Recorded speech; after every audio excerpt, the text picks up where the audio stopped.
Hola, ¿cómo están? Mi nombre es Alan y si no vieron el video de el experimento de energía inalámbrica donde explico el funcionamiento de las bobinas, se los dejaré por acá. Hola, mi nombre es Alan y actualmente estoy cursando la materia de Física 2 en la Facultad de Ingeniería de La Plata.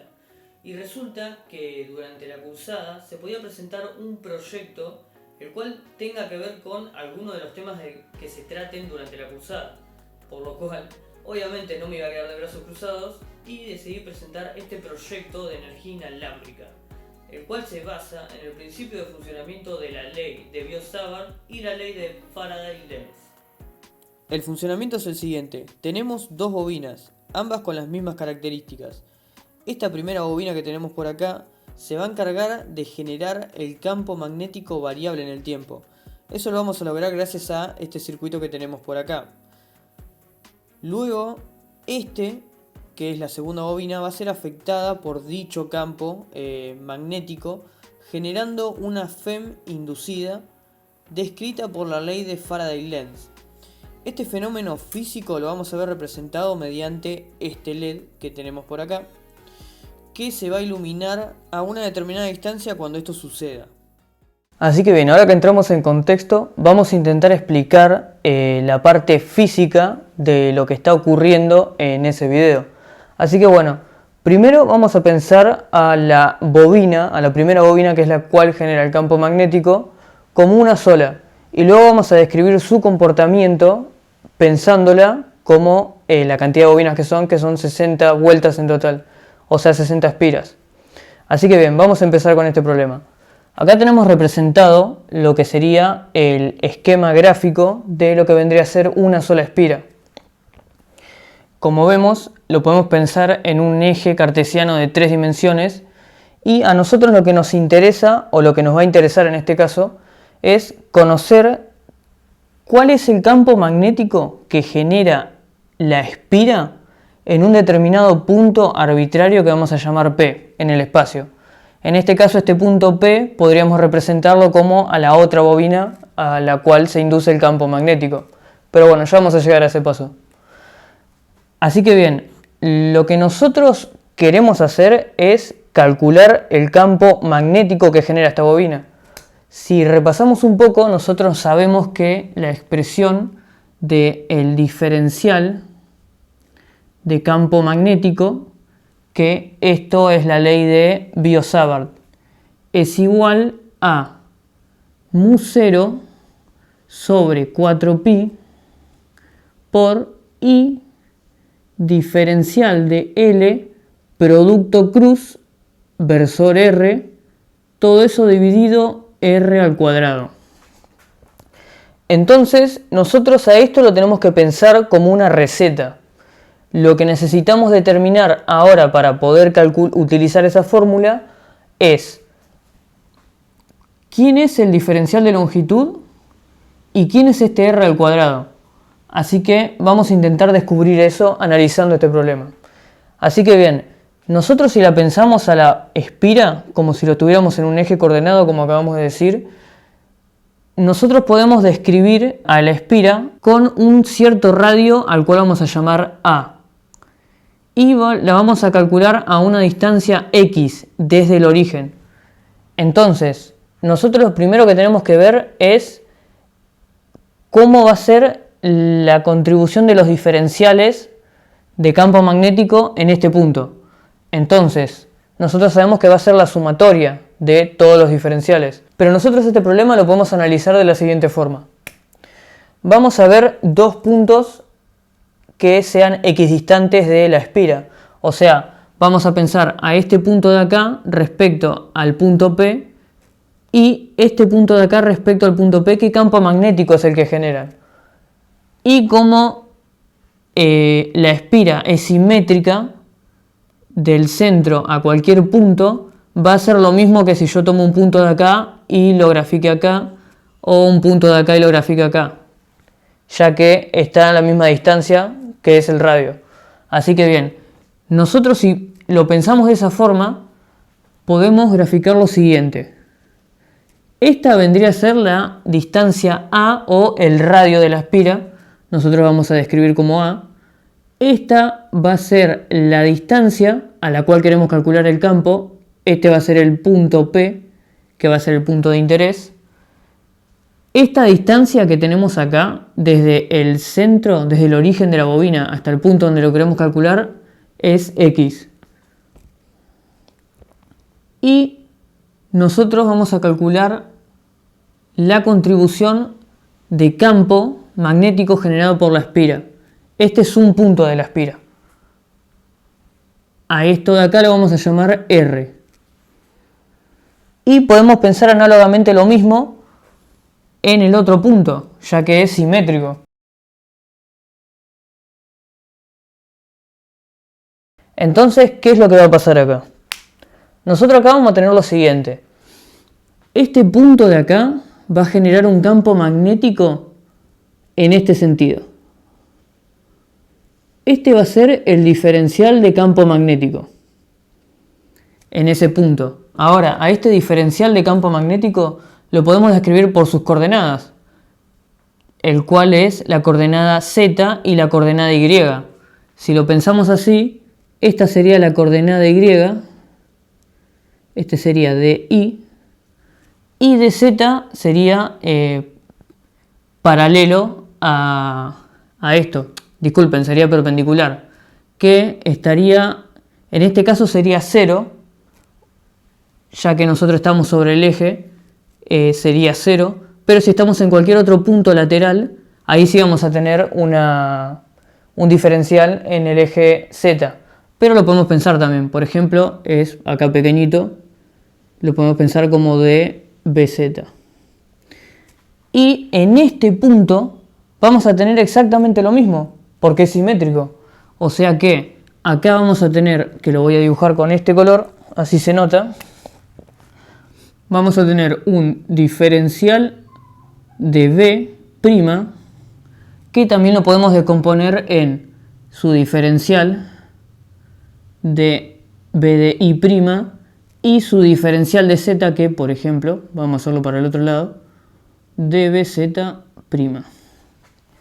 Ahora, como la espira es lo mismo, es decir, el radio de la espira no va a cambiar, eso se termina cancelando. Por lo tanto, lo que va a pasar es que si analizamos esto con más detalle, por ejemplo, nosotros podemos ver que este diferencial de B' en I es lo mismo en módulo que este diferencial de B en I. Y como son lo mismo en módulo, pero es diferente sentido, tienen diferente sentido, se van a terminar cancelando, al igual que el dBz' y el dBz. Por lo tanto, la única componente que va a sobrevivir a medida que recorra toda la espira, ya que la espira es simétrica, va a ser solamente la componente del eje de simetría de la espira. O sea que lo único que va a sobrevivir va a ser el diferencial de campo magnético en X, que es este que tenemos por acá. Este sería dBx.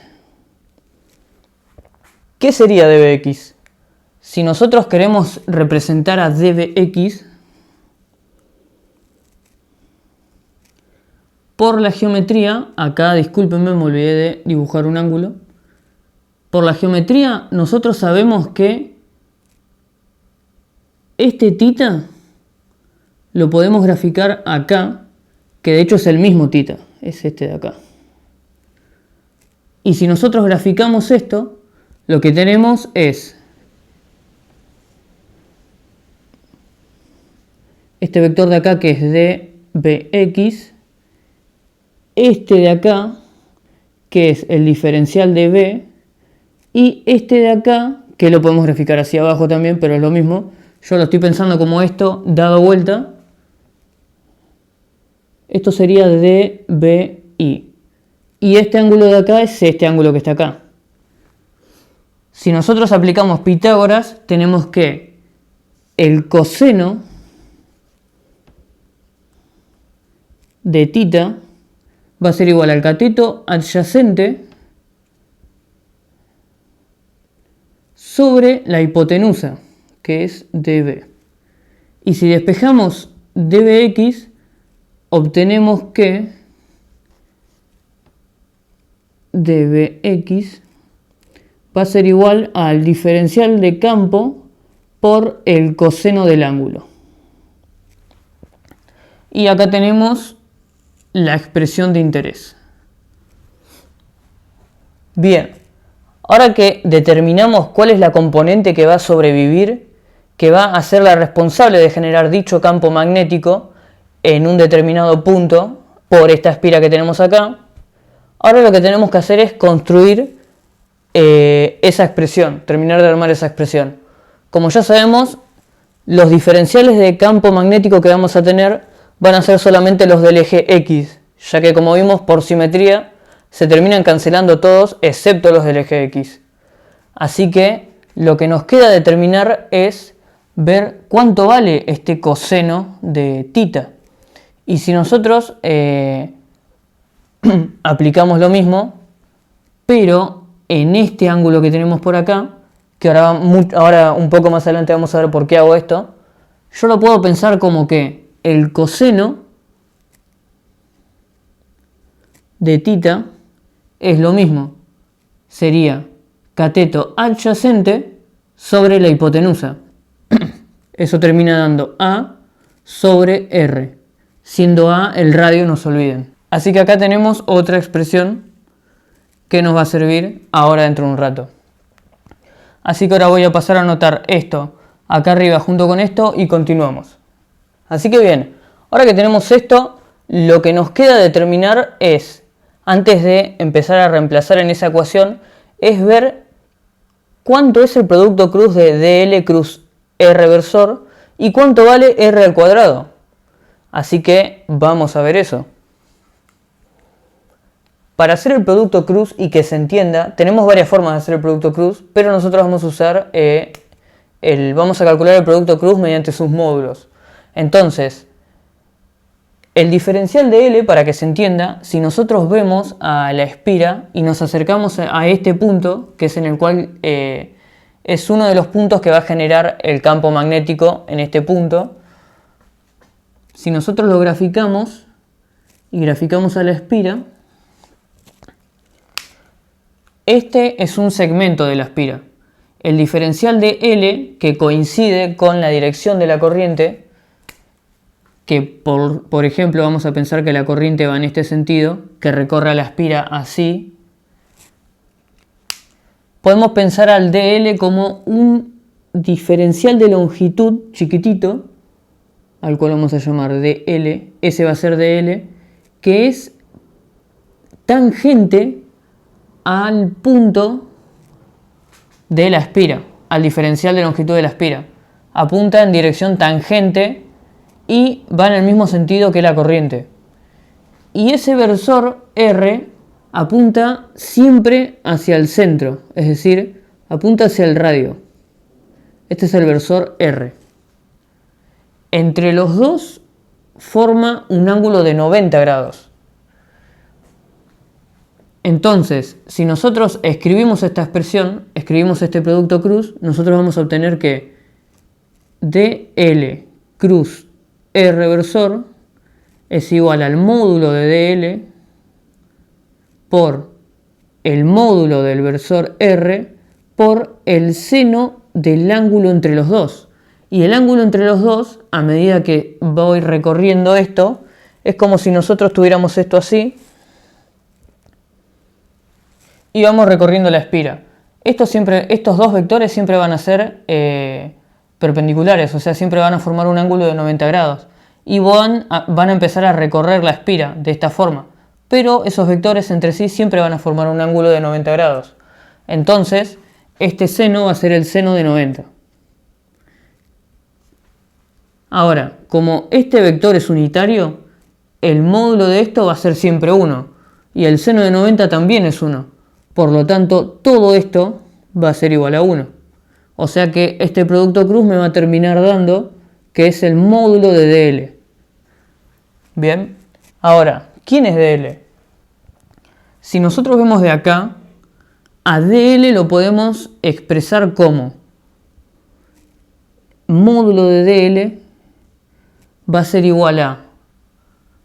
Nosotros sabemos que va a estar a una cierta distancia a, la cual no va a cambiar, siendo a el radio, como acabamos de decir acá. Esa distancia va a ser fija. Y va a ser desde el centro hacia el punto de la espira. Ahora, lo que sí va a variar es el ángulo, que lo vamos a llamar phi. Ese ángulo sí va a estar variando a medida que nosotros vamos recorriendo la espira. Por lo tanto, si nosotros estamos en este punto, el radio siempre va a ser el mismo, pero voy a estar en un determinado ángulo. Cuando esté acá, el ángulo va a ser otro. Es decir, que el ángulo está cambiando en el tiempo, está teniendo una razón de cambio.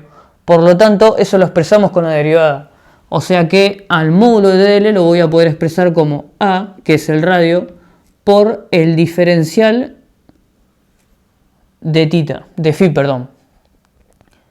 Y acá tenemos cuánto vale el módulo de dl, siendo el producto cruz simplemente esto que está acá. Ahora, r es la distancia a la cual nosotros queremos calcular el campo magnético. Entonces, esa distancia va a ser esta distancia que está acá, r, que lo sacamos aplicando Pitágoras también. Nosotros sabemos que r al cuadrado va a ser igual a ¿qué cosa? Eso va a ser igual a el cateto 1 al cuadrado, a al cuadrado, más el cateto 2 al cuadrado. El cateto 2 sería x. Y ahí tenemos cuánto vale r al cuadrado. Y si nosotros queremos r, ya que lo necesitamos para el coseno, simplemente es despejar este cuadrado de acá y nos termina quedando que esto va a ser igual a la raíz cuadrada de a al cuadrado más x al cuadrado. Y ahora sí, tenemos todas las herramientas necesarias para reemplazarlo en esa ecuación que tenemos ahí arriba. Así que vamos a hacerlo. Bien, ahora que vamos a reemplazar, nosotros sabemos que lo único que sobrevivía en este ejercicio era el diferencial de campo en x. Por lo tanto, nosotros vamos a escribir a diferencial de campo en x va a ser igual a dB, que dB es esta expresión que tenemos acá, o sea, mu 0, 4pi por la corriente por dl producto cruz r, que vimos que es esto que está acá, o sea, a por d phi, sobre r al cuadrado, que r al cuadrado es ax más, es a al cuadrado más x al cuadrado. Por el coseno de tita. Pero como ya vimos, el coseno de tita es a sobre r. Y r es esto que tenemos por acá.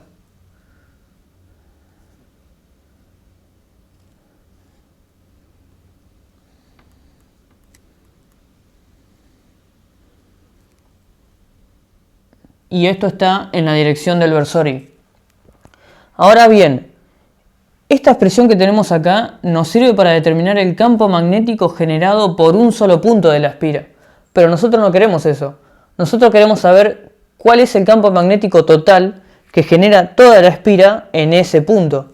Por lo tanto, lo que tenemos que hacer es integrar ambos lados, ya que la integral es lo que nos va a dar esta información. Ahora fíjense una cosa, nosotros tenemos que integrar todos los diferenciales que genera la bobina, la espira. Si nosotros vemos la espira, es una circunferencia, o sea, va a recorrer de un ángulo de 0 a 2pi, dando toda la vuelta completa. O sea que los límites de integración serían desde 0 hasta 2pi. Y esto sería igual a lo siguiente. La integral de un diferencial es simplemente me devuelve la variable original. O sea, esto sería el campo magnético en x, que es lo que nosotros queremos. Esto va a ser igual a... Acá fíjense una cosa.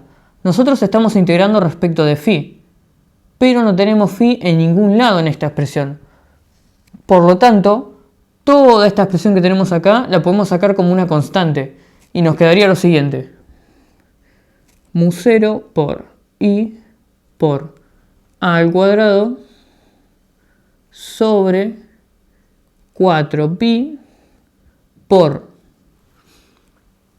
esto que tenemos acá, lo podemos multiplicar con esto que tenemos acá abajo. Y si nosotros lo multiplicamos, es como que esto lo podemos pensar como que está elevado a la 1, todo esto está elevado a la 1. Y esto lo podemos reescribir como si fuera a al cuadrado más x al cuadrado elevado a la 1 medio. Entonces, como las bases son las mismas, los exponentes se terminan sumando. Y esto nos va a dar a al cuadrado más x al cuadrado elevado a la 3 medios por la integral de 0 a 2pi del diferencial de phi.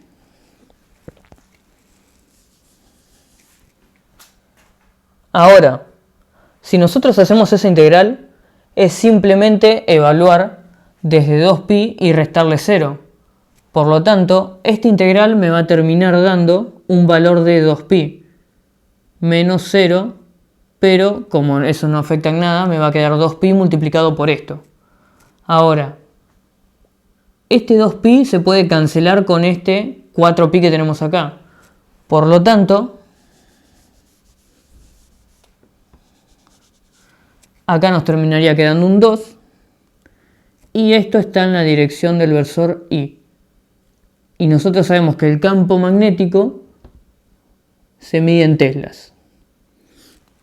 Por lo tanto, acá tenemos la expresión del campo magnético que genera esta espira a una cierta distancia, que en este caso sería P.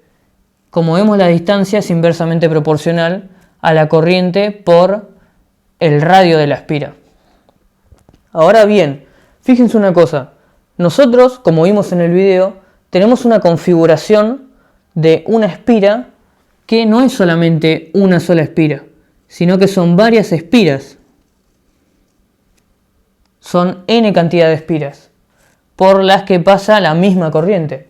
Por lo tanto, nosotros podemos reescribir esta expresión reemplazando a I y diciendo de que I simplemente es n por la corriente, siendo n la cantidad de espiras que tenemos en la configuración.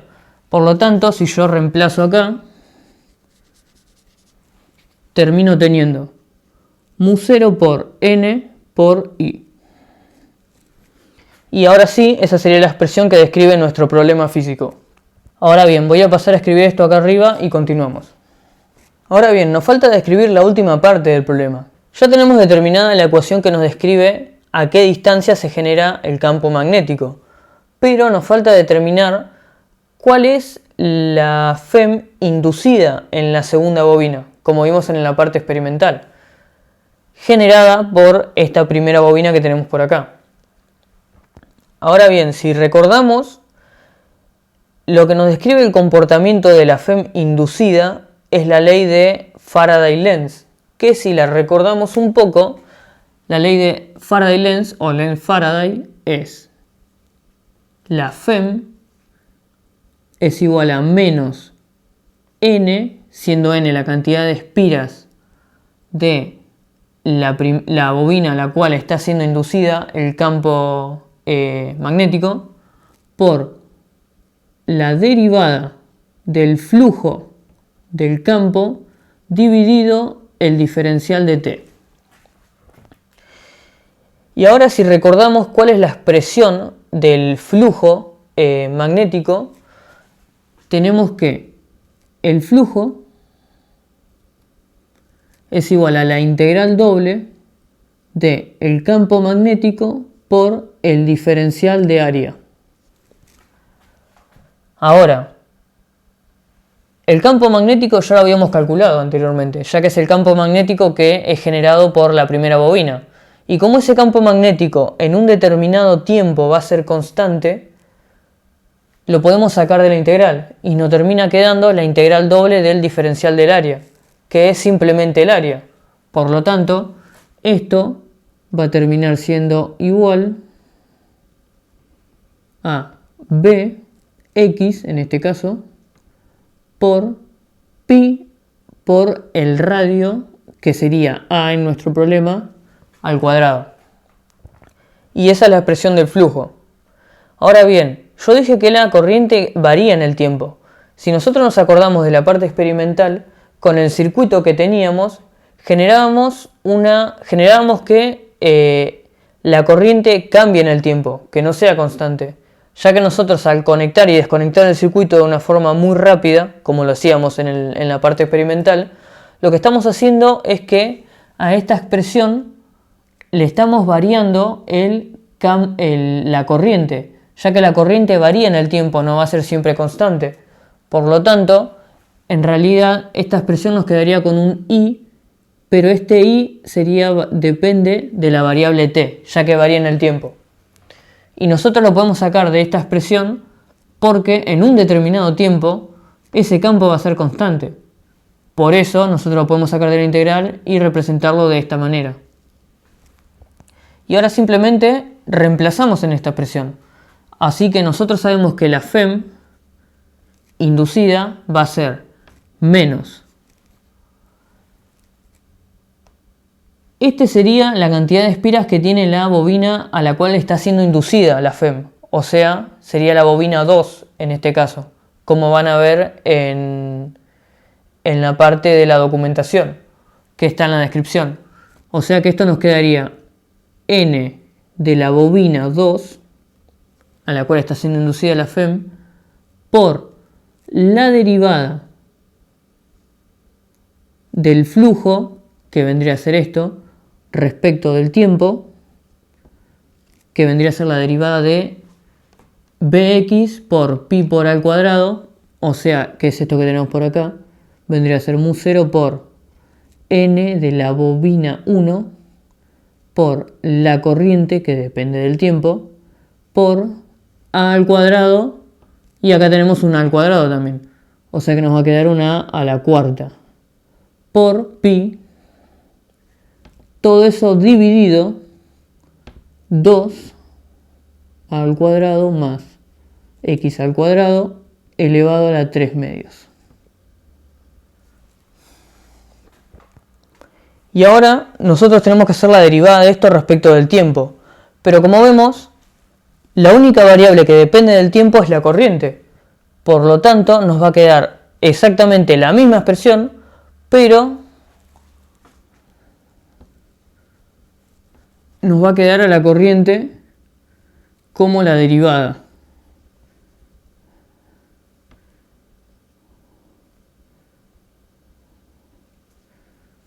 Por la derivada de la corriente respecto del tiempo. Y acá obtenemos la expresión final, que es la expresión que nos dice cuál es la FEM, es decir, el voltaje que se induce en la segunda bobina debido al campo magnético variable en la primera bobina. Y esta termina siendo la expresión final. Estas dos terminan siendo las expresiones finales que describen tanto al campo magnético a una determinada distancia hacia la segunda bobina y la FEM que se induce en la segunda bobina generada por dicho campo magnético, que como ya vimos varía en el tiempo por la corriente. Y dato curioso, si quieren saber cuál es la distancia máxima, la bobina 1, que es la bobina que genera el campo, está constituida de la siguiente forma. Sería el primer punto, la bobina, una derivación central. Esta espira serían 30 vueltas y esta espira también serían 30 vueltas. Solo que en el medio tiene una derivación central, que eso lo hice para poder generar la variación de la corriente con un solo transistor. De hecho está explicado en el PDF, así que pueden ir y verlo ahí. Y la segunda bobina es lo mismo, solo que son 60 vueltas de corrido, no tiene una derivación central. Por lo tanto, serían solamente 60 vueltas. Y la distancia máxima que conseguí con una fuente de alimentación de 5 volts a 2 amperes fue de unos 12 centímetros. A unos 12 centímetros de distancia, el LED se llegaba a iluminar. Por lo tanto, esa es la distancia máxima que logré conseguir con una fuente de 5 volts a 2 amperes. Así que nada, esa fue toda la explicación teórica. Espero que les haya sido de utilidad y les haya gustado el video. Y sin más que decir, me despido. Mi nombre es Alan y nos vemos en un siguiente video.